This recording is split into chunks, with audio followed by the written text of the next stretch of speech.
Totalmente diferente na maneira de pensar, na maneira de agir. Só que no meu caso especificamente, eu já sou considerado diferente, assim, do ponto da maioria das pessoas, da maneira como eu sou, entendeu? Uns podem gostar, outros podem não gostar, e assim vai.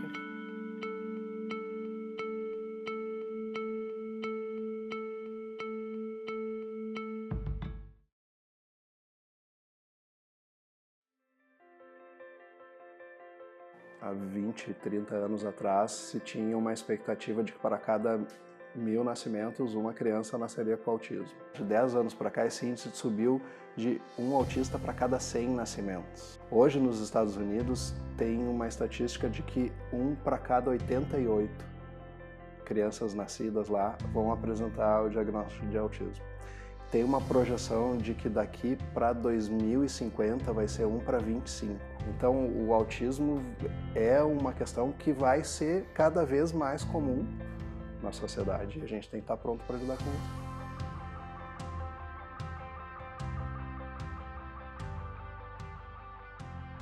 Então ele começou a ter problema de relacionamento na escola, que foi aos 3 anos e meio para 4 anos. Ele começou a não fazer grupo, ele não fazia parte de nenhum grupo, houve casos de agressão com colegas e ele chegou a ficar um tempo sem ir para aula, depois que voltou, que melhorou um pouquinho.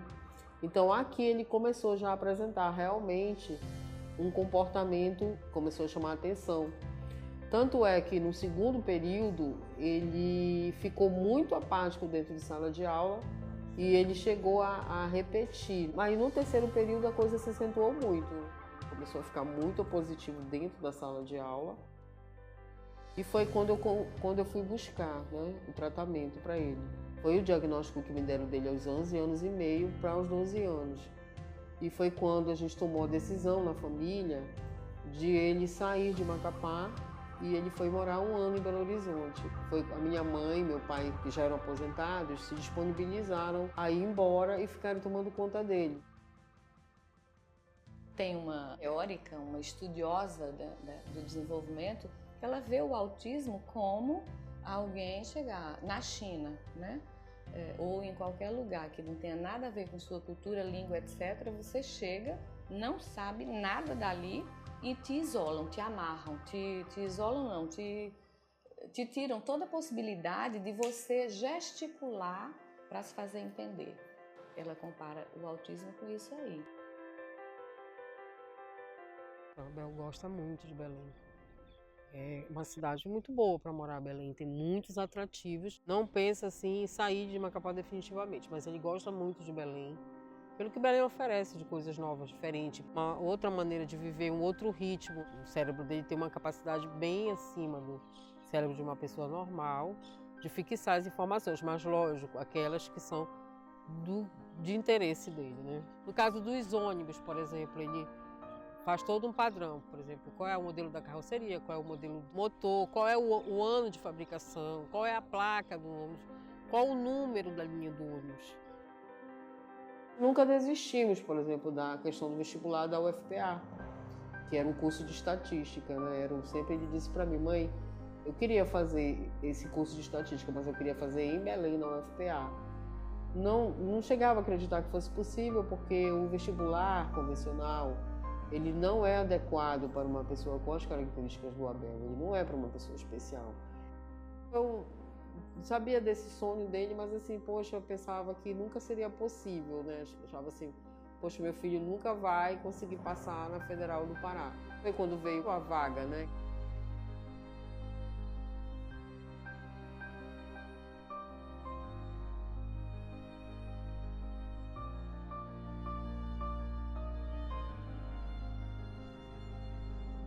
A gente não esperava realmente que ele fosse conseguir, mas ele conseguiu, foi até uma surpresa.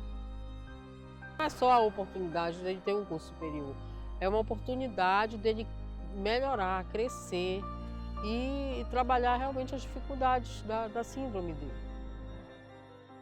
Dificuldade, por exemplo, de usar a linguagem como um recurso de compartilhamento de informações, de organização de comportamento. Esse é o prejuízo maior dos autistas. Para nossa surpresa, o Abel tem um nível de interação muito organizada, né? Então, interagir com as pessoas não é um problema para o Abel. O Abel tem interesse em mapear, ter o maior número de pessoas conhecidas dentro da UFPA. Então, ele, por onde ele passa, ele vai falando com todo mundo. Ele sabe tudo. A data de aniversário. Ah, tu faz aniversário quanto? Ah, tanto, 16 de julho de 1988. Ah, então tu tem tantos anos.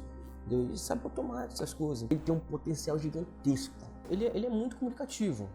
Ele é bem prestativo. Ele pergunta demais, né?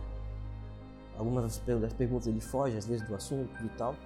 Mas ele tem essa característica de ser bastante comunicativo com qualquer um, tudo ele pergunta. Eu te digo isso porque eu presencio coisas nos corredores e tudo. Ninguém consegue, eu não consigo fazer umas contas como ele faz assim em 2 segundos. Na verdade é uma experiência totalmente nova. Me encontrei ali sem saber o que fazer, né? E justamente por não conhecer sobre as características da síndrome e tudo, né? O pessoal do NIS, inclusive, já veio aqui, já tiveram uma reunião com os professores e tudo. Hoje nós temos 340 alunos, mas nem todos são atendidos pelo núcleo. A importância do núcleo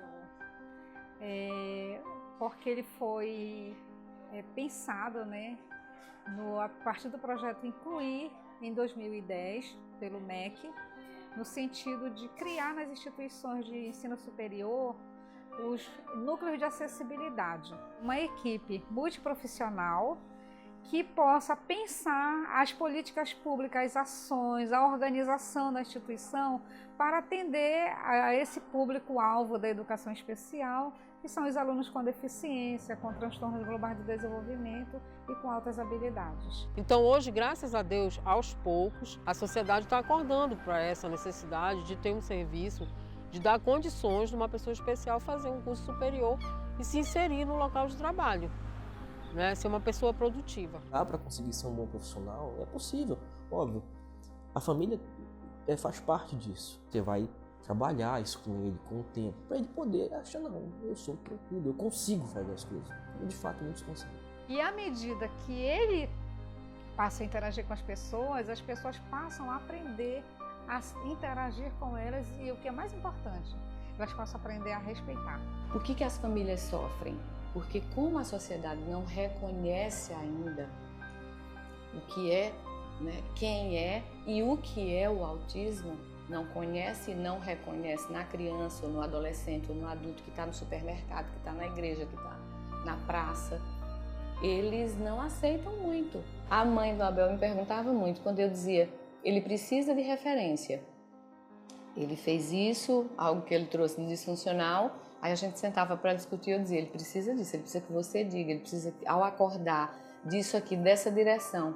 Aí ela dizia: mas com 19 anos, até quando? Até quando ele mostrar que precisa. Hoje o desafio na vida do Abel é torná-lo um adulto produtivo, aproveitar a potencialidade dele. A sociedade, ela tem muito preconceito contra as pessoas especiais ainda. Talvez isso nunca acabe. Hoje o que mais mata realmente as pessoas, do ponto de vista de doenças psíquicas, é o preconceito. Algumas pessoas às vezes me perguntam: você acha que vai dar certo? Ele está numa cidade grande, será que ele vai conseguir se formar? Eu digo: olha, eu não sei se vai dar certo, mas a gente vai tentar. Não vou tirar essa oportunidade do meu filho, eu não quero no futuro olhar para trás e ficar com senão, se eu não tivesse feito isso ou aquilo, certo? E está muito difícil de eu desistir dele.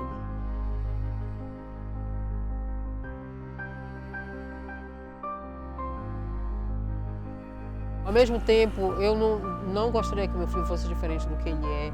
Ele, graças a Deus, aceita muito bem o diagnóstico dele, é feliz do jeito que ele é. Eu acredito que o Abel veio para a minha vida para me melhorar, para me fazer sacudir a poeira, para correr atrás. Tem tantos momentos especiais que ele me proporciona, tanta felicidade. E eu sou tão orgulhosa dele ser quem ele é, uma pessoa tão especial.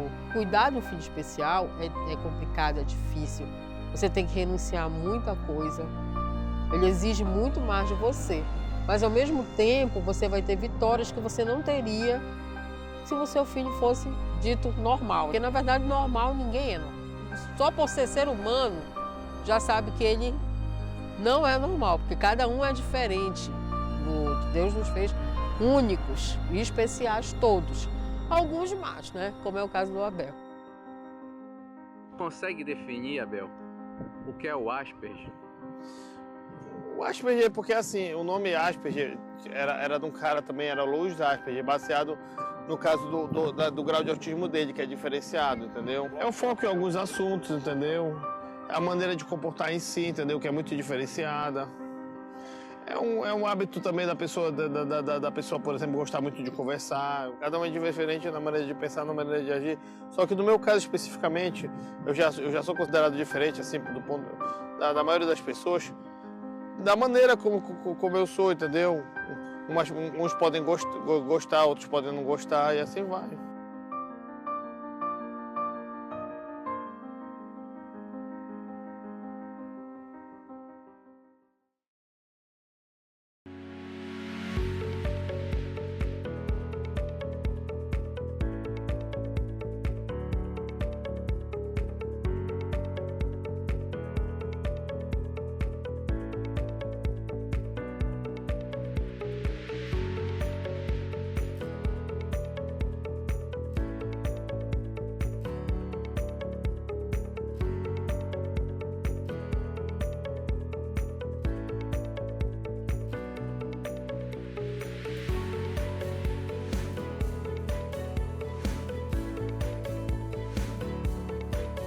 Obrigado pela sua contribuição. Agora é só se divertir no bloco do Abel.